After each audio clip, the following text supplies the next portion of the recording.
Imagine a world where one man, before his 30th birthday, conquered nearly everything he saw. A man whose name would echo through millennia, whispered in awe and reverence. This isn't a myth or a fantasy novel. This is the true story of Alexander the Great. Born in 356 BC in the kingdom of Macedon, Alexander was no ordinary prince. His father, Philip II, was a brilliant military strategist who unified Greece. His mother, the fiery Olympias, instilled in him a belief that he was descended from heroes and gods, specifically Achilles and Heracles. But perhaps the most influential figure in his youth was his tutor, a man whose name you might recognize, Aristotle. For 3 years, the greatest philosopher of the age taught the future king, nurturing his mind with science, medicine, literature, and a deep love for Greek culture, especially the epics of Homer. Aristotle didn't just teach Alexander facts, he taught him how to think, how to reason, and how to lead. This unique blend of martial training from his father and intellectual rigor from Aristotle created a leader the world had never seen before. At just 20 years old, tragedy struck. His father, King Philip II, was assassinated, thrusting Alexander onto a throne fraught with peril. Rivals emerged, and the Greek city-states he inherited saw an opportunity to rebel against Macedonian rule. But Alexander acted with a speed and ruthlessness that stunned his enemies. He swiftly secured his kingdom, crushing rebellions with overwhelming force. His message was clear. Macedon was not weak, and he was not a boy to be trifled with. With his home base secure, Alexander turned his gaze eastward to the colossal Persian Empire, the superpower of the ancient world. It was a goal his father had dreamt of, and now it was his destiny to fulfill. In 334 BC, Alexander led his army of around 40,000 Macedonians and Greeks across the Hellespont into Asia. It was a monumental gamble.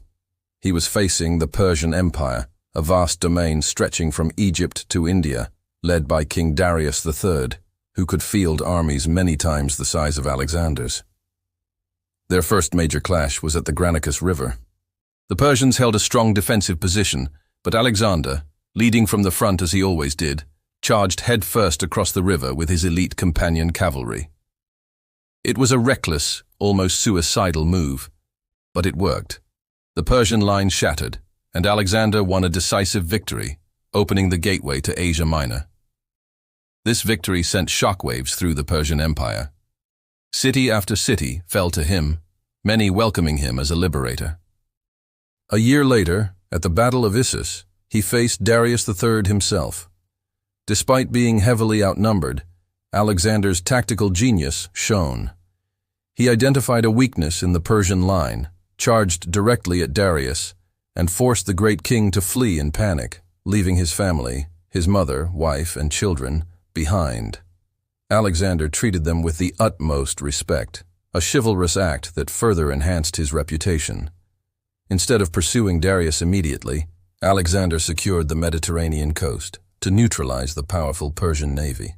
This led him to the legendary city of Tyre, an island fortress that seemed impregnable. For 7 long months, the Tyrians resisted. But Alexander was relentless. He ordered his engineers to build a massive causeway, a land bridge stretching half a mile across the sea to the island. Under constant attack, his army built this incredible structure, and eventually they breached the walls. The fall of Tyre was a testament to Alexander's unyielding determination. From there, he marched into Egypt, where he was welcomed not as a conqueror, but as a pharaoh, a divine ruler. It was here he founded the first and most famous of his many cities, Alexandria. With the entire western half of the Persian Empire under his control, the final showdown with Darius was inevitable. In 331 BC, on the plains of Gaugamela, the 2 largest armies of the ancient world prepared for battle. Darius had chosen the ground carefully, a wide, flat plain perfect for his scythed chariots and vast numbers. But Alexander had a plan. He advanced with his army at an angle, drawing the Persian left wing out. This created a gap in the center of the Persian line, right near Darius. Seizing the moment, Alexander led his cavalry in a wedge formation and charged straight for that gap, making a beeline for Darius himself. For the second time, the great king of Persia turned and fled for his life. His flight caused a collapse in morale, and the massive Persian army disintegrated. The Battle of Gaugamela was Alexander's masterpiece, a triumph of strategy and courage against impossible odds. He was now, without question, the king of Asia. After Gaugamela, Alexander marched into the heart of Persia, capturing the great cities of Babylon, Susa, and finally, the ceremonial capital Persepolis. In a move that is still debated by historians, he ordered the grand palace of Persepolis to be burned to the ground. Was it a drunken act of revenge for the Persian invasion of Greece a century and a half earlier, or a calculated political statement, signaling the end of the Persian Empire and the beginning of his own? Whatever the reason, the magnificent symbol of Persian power was reduced to ashes. But conquering Persia wasn't enough for Alexander. His ambition was limitless. He pushed his army further and further east, into lands the Greeks knew only through myth. He marched through modern-day Afghanistan and into the rugged mountains of the Hindu Kush, fighting brutal guerrilla wars against local warlords.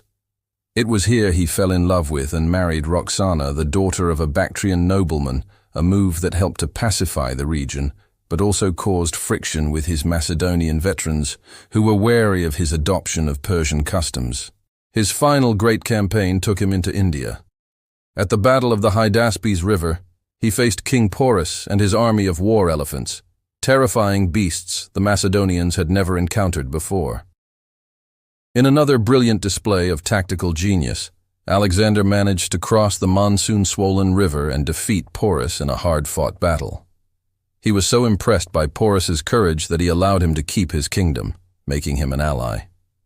Alexander wanted to push on, to reach the end of the world, which he believed lay just beyond the Ganges River. But his army, after 8 years of constant marching and fighting, thousands of miles from home, finally had enough. They mutinied. For the first time, Alexander's will was denied. Heartbroken, he agreed to turn back. The journey home was a disaster.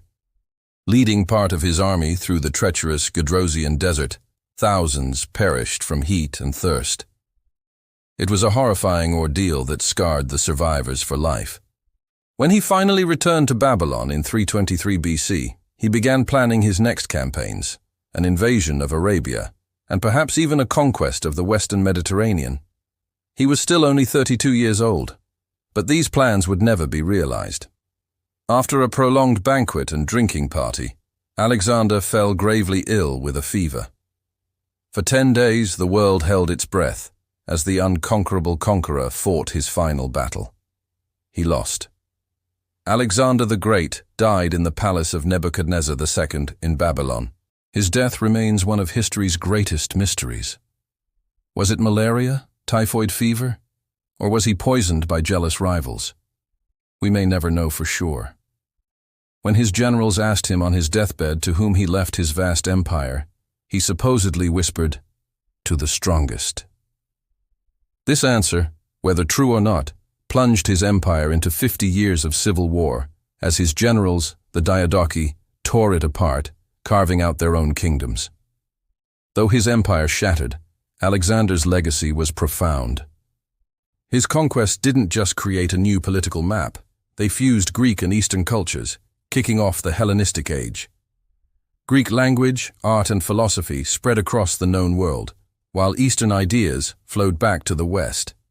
He founded over 20 cities, many named Alexandria, which became centers of learning and commerce for centuries. He was a military genius whose tactics are still studied at military academies today. He was a visionary, a tyrant, a hero, and a conqueror, all rolled into one. A man who, in just over a decade, redrew the map of the world and changed the course of history forever. Thank you so much for joining us on this journey through the epic life of Alexander the Great. If you enjoyed this video, please hit that like button, and don't forget to subscribe and ring the bell so you don't miss our next dive into history. We'll see you in the next one.